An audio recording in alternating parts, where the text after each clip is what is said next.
Jadi ibadah itu makanan rohani. Jika kolbu ini tidak bisa menikmatinya, berarti ada sariawan di kolbunya.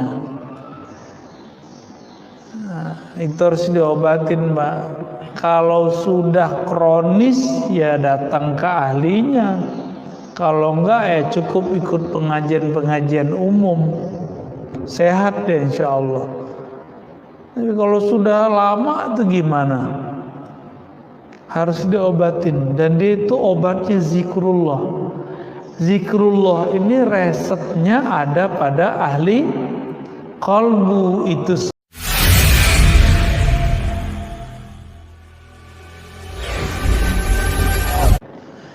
Cara medical check up terhadap kolbu gitu ya. Jadi ada cara awal sebelum kita berguru kepada ahli kolbu, ada cara ceknya. Ini saya perlu nggak nih berguru kolbu saya ini? Cara ceknya gampang. Zikir iku kayak orang Jawa. Zikir itu bikin tenang bukan? Antum zikir nggak dapat tenang, berarti kolbunya ada penyakit. Oke, satu. Sholat itu lezat nggak? Sholat itu paling lezat Pak. Dari semua amalan yang ada, sholat itu paling enak. Sholat tuh ngedet kalau bahasa kitanya, ngedet sama Allah, ngedet sama kekasih, seneng nggak? Seneng banget kita. Ya. Maka itu waktu ditunggu-tunggu. Tapi kalau sudah malas nunggu waktu sholat, berarti kolbunya ini mulai penyakit. Tapi ada yang kadang berpenyakit, kadang sehat. Saya yakin yang hadir subuh ini merindukan subuh, bener gak nih? Kayaknya nggak juga ya. Merindukan subuh gak sih? Ini kabar gembira aja. Antum yang merindukan subuh itu nurul barakat, nurul keberkahan lu masuk tuh ke kolbu tuh dari kemarin, dari tahun-tahun sebelumnya. Itu Pak, suasana itu yang bikin kita rindu setiap subuh. Rindu aja buat subuh. Nanti kalau mau mendapatkan keberkahan yang lebih mantap, ketika keluar rumah kan masih gelap tuh, jangan jalan nyelonong aja, lu doa dulu, pandang langit. Ini torikoh Imam Ghazali ini. Ini kan Imam Ghazali yang punya kitab ini aslinya. Pandang langit. Orang-orang yang biasanya sumpek ya, capek ngurusin keluarga, kerja, pandang pak langit. Coba biasakan mata ini ngeliat bintang, bulan, gelap, itu nikmat sekali ya. Lalu berdoa. Apa doanya? Pertama, Rabbana ma khalaqta hadza batila. Yang ada dalam surat Ali Imran itu 10 ayat terakhir. Ya Allah, ini tidak sia-sia, pasti ada rahasianya. Ya, terus apa lagi? Dalam hadis Nabi kita dianjurkan berdoa. Kalau bahasa Indonesianya lebih gampang ya, nggak usah pakai bahasa Arab sebenarnya. Allah kan bisa semua bahasa. Ya Allah, sumber cahaya, berikan cahaya itu ke dalam kalbuku. Alirkan itu dalam darahku, dalam dagingku, dalam kulitku, dalam rambut-rambutku. Di depanku, di belakangku, kanan kiriku, atas bawahku, penuhi aku dengan cahaya. Jalan Pak kita, sallallahu alaihi Muhammad. Bawah itu sallallahu alaihi Muhammad. Apa kata Nabi? Orang-orang yang berjalan di gelap malam hari ketika berangkat subuh, Allah akan terangi nanti dia di jalan Siratal Mustaqim. Maka orang-orang yang rajin di sholat subuh ke masjid, itu dia melihat Siratal Mustaqim itu terang Pak. Apa makna lain di situ?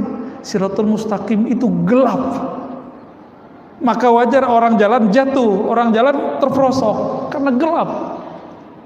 Jadi jangan dibayangkan Siratul Mustaqim itu cuma seperti cerita orang tua-tua dulu, rambut dibelah 7, itu ada hadisnya juga. Ini rambut tapi kecil sekali. Itu bagi orang yang tadi nggak punya amalan subuh. Kalau subuh udah beres, biasanya zuhurnya gampang, asarnya gampang, maghribnya mudah. Tunggu isya'nya. Isya itu latihan munafik sama nggak munafik. Tapi jangan bilang tetangga kita nggak datang isya nih, makanya munafik. Begitu. Hadis itu untuk kita. Nah, sholat isya terasa apa? Terasa berat atau terasa Rindu gak sama sholat isya? Kalau ada perasaan masih berat mau sholat isya, berarti kolbu ada sakitnya, ada penyakitnya. Nah itu kalau masalah ibadah. Sebabnya ahli zikir itu kalau lagi menerapi murid, itu zikirnya sekian kali, itu lagi terapi itu. Bukan buat agama baru, bukan. Ya. Dan ciri karakter yang kedua, nah ini karakter batinnya. Kalau tadi kan kita ke dalam, sekarang keluar. Saya ngelihat ada orang dapat rezeki, perasaan gelisah Pak. Nah ini berarti kolbunya penyakit tuh. Sama-sama kerja, sama-sama masuk satu tim, dia dipromosikan kita enggak. Dia naik gaji kita enggak, ada perasaan gelisah. Ini beda 100.000, 500.000, 1 juta aja di kantor itu rame loh Pak.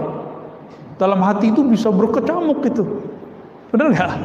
Tuh pengalaman nih kayaknya ya, yang dulu pernah ngantor lah, pernah jadi karyawan dulu, pasti ngerasain yang saya maksud. Maka emang enak kalau bukan karyawan Pak ya. Jadi nggak tahu apa yang terjadi di luar. Bapak Ibu Saudara ikhwan akhwat fillah, itu namanya penyakit iri. Penyakit iri. Penyakit iri itu obatnya cuma zikir la ilaha illallah. Tiada yang mengirim rezeki kecuali Allah. Allah mungkin gak salah kirim rezeki? Gak mungkin. Malaikat mungkin gak salah sebut nyawa Pak? Gak mungkin. Jadi gak usah khawatir sama masalah-masalah yang begitu ya. Taib. Yang kedua tadi apa pertanyaannya? Oh ya, kenapa setelah Ramadan kita kok kayak nurun gitu ya? Karena sebelum Ramadan kita tidak pernah istiqomah beramal. Maka Imam Ibnul Jauzi menukil amalan ulama salafus soleh. Dulu ulama salafus soleh itu mulai rajin itu bulan Rajab, mulai istiqomah itu Sya'ban, Ramadan itu tinggal metik, Syawal ditingkatkan. Maka Syawal itu kan artinya tarqiyah, bulan peningkatan, naik semua itu. Jadi kenapa di bulan Syawal kok turun? Karena kita Rajab dan Sya'ban nggak ada. Jadi orang awam seperti kita ini sering menganggap bulan puasa ini bulan belenggu. Padahal yang dibelenggu kan setan, bukan kita Pak. Kecuali kita nih setan. Maka girang sekali kalau sudah hari raya, alhamdulillah nanti bisa makan lagi banyak-banyak. Alhamdulillah nggak ada lagi sholat taraweh. Itu kan nafsu dia semacam apa ya, dia happy. Tapi kalau kolbunya sudah hidup, justru sedih. Makanya orang dengerin takbir itu sedih Pak, bukan karena nggak pulang kampung. Aduh, nggak boleh ya. Tapi ingat kampung kan pas takbiran. Ingat masa kecil bawa obor, bid'ah kata kawan kita sebelah. Kesedihannya orang yang ahli kolbu, yang puasanya sudah khususul khusus, istimewa di atas istimewa, bukan karena dia ingat masa kecilnya, tapi dia sedih karena ruhnya tidak makan senikmat di bulan Ramadan. Itu sedihnya, ya. Maka dulu saya habis iktikaf itu, kan dulu hampir setiap tahun saya iktikaf, alhamdulillah. Pas corona kita iktikaf from home kemarin ya. Tapi insya Allah nanti ini kita iktikaf lagi nih, insya Allah di masjid masing-masing aja lah ya. Kasih tinggal buat jarak ya kalau khawatir. Nanti kita kasih Pak panduan amalan yang ntar saya kirim ya. Amalkan itu nanti kalau udah 10 hari terakhir, mulai dari bangun tidur sampai tidur lagi, bahkan ketika kita sahur sudah ada cara beramalnya. Pajang di depan tuh kalau bisa, atau dibuat ditaruh di handphone. Cuma kalau pegang handphone nggak yakin juga saya kira. Ya, bagusnya non aktif itu seharusnya. Itu kalau selesai nangis Pak. Ada kerinduan. Jadi saya kalau itikaf itu cuma makan kurma sama air aja, kurma air. Biasanya, nggak tahu kalau tahun ini ya. Kalau ada yang nganterin daging gimana ya? Baik, cukup. Udah lapar nih Pak ya. Saya rasa cukup lah ya. Lah, ya. Assalamualaikum. Apa untuk menaikkan naik kelas ke tingkat puasa yang lebih tinggi. Terus ini kan makhluk sosial. Ya.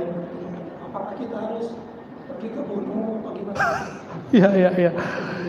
Ya, orang yang ke gunung itu kalau dia nggak sanggup mengatur dirinya, maka dia sebaiknya menjauh dari orang. Disebut uzlah. Uzlah ini dianjurkan inda fasadil ummah, jika umat sudah rusak. Tapi kan di negeri kita masih banyak orang benar, Pak. Ya, masih banyak orang benar nggak? Masih banyak.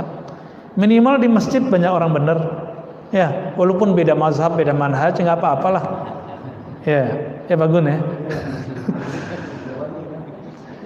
Lalu gimana caranya? Buat komunitas. Buat komunitas berpuasa khusus. Walaupun tidak perlu pakai grup WA, apa nggak perlu. Komunitas saja. Maka saya sarankan, anggap sajalah orang yang hadir ini adalah komunitas yang ingin mencapai puasa tingkat khusus. Maka nanti buat komitmen, Pak. Nggak ngomongin orang, sepakat? Antum nih aswaja, nggak ngomongin Syiah, nggak ngomongin Wahabi deh, ya.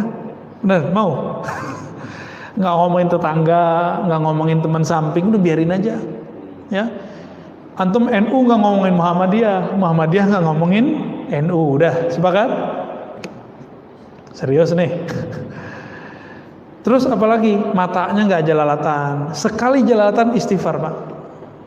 Nah ini caranya. Mata kita udah kelewat nih ngeliatin yang bening-bening, udah istighfarin aja. Ya, pikiran kita mulai liar nih, udah istighfarin.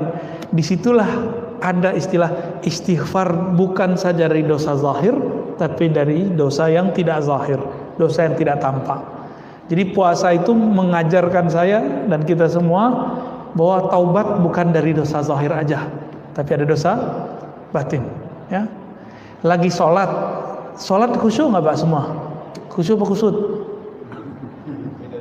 Nah, kekusutan itu kita istighfarkan setelah assalamualaikum. Itulah rahasianya kenapa habis assalamualaikum baca istighfar. Kan seharusnya baca alhamdulillah. Ya, tapi kok dianjurkan baca istighfar? Karena Allah tahu ketika si hamba sholat dia kusut bukan khusyuk. Itu kita istighfarkan. Sama, saya kalau berbuka itu saya istighfar dulu baru baca bismillah. Karena saya minta ampun, ya Allah, mungkin puasaku hari ini tidak sempurna. Engkaulah yang maha sempurna. Baru saya baca doa Allahumma laka sumtu atau zahabaz zama'u. Ya, dua-duanya dibaca aja. Hadisnya dhaif dua-duanya, jika digabung dia jadi hasan. Ya, kecuali nggak ngerti ilmu hadis. Allahumma laka sumtu dibilang dhaif. Enggak, hadis keduanya juga dhaif. Zahabaz zama'u wabtalatil uruku wa sabatal ajru insyaallah. Itu hadis dhaif dua-duanya. Tapi imam ahli hadis di zaman salafus saleh bernama Abu Daud, periwayat hadis ini, tahu teorinya. Dua hadis yang dhaif, satu karena mursal, satu karena ada rawinya, itu naik, Pak. Imam Syafi'i begitu. Imam Syafi'i itu mengatakan dua yang lemah digabung, kalau lemahnya nggak parah jadi sahih. Dua mursal menjadi sahih. Tapi orang kan nggak mau tahu, dia merasa lebih pinter aja dari Imam Syafi'i. Katanya mau ikut salaf. Imam Syafi'i yang salaf nggak didengerin. Nggak boleh katanya ikut Syafi'i, ya. Bolehnya ikut salaf. Cukup lah ya. Ntar kita kenceng lagi Pak, nyenggol lagi. Astagfirullahaladzim. Saya minta ampun kepada Allah jika ada di antara antum, teman-teman semua, baik yang hadir ataupun jamaah online, ya. Jamaah apa nih? Facebook ya, YouTube ya, bid'ah amat tuh ya. Jika ada yang tersinggung, mohon maafkan saya, ya. Saya tidak berniat untuk menyinggung, cuma nyentil-nyentil biar kita penasaran lagi sama ilmu, ya. Saya juga masih nyentil diri saya sendiri karena saya tidak sempurna. Mohon maaf atas segala kekurangan kesalahan. Semoga Allah menerima kita. Amin ya rabbal alamin. Subhanakallahumma wa bihamdika asyhadu an la ilaha illa anta astaghfiruka wa atubu ilaik. Allahumma waffiqna bil lailatul qadar wa sallallahu ala nabiyyina Muhammad walhamdulillahi rabbil alamin. Assalamualaikum warahmatullahi wabarakatuh.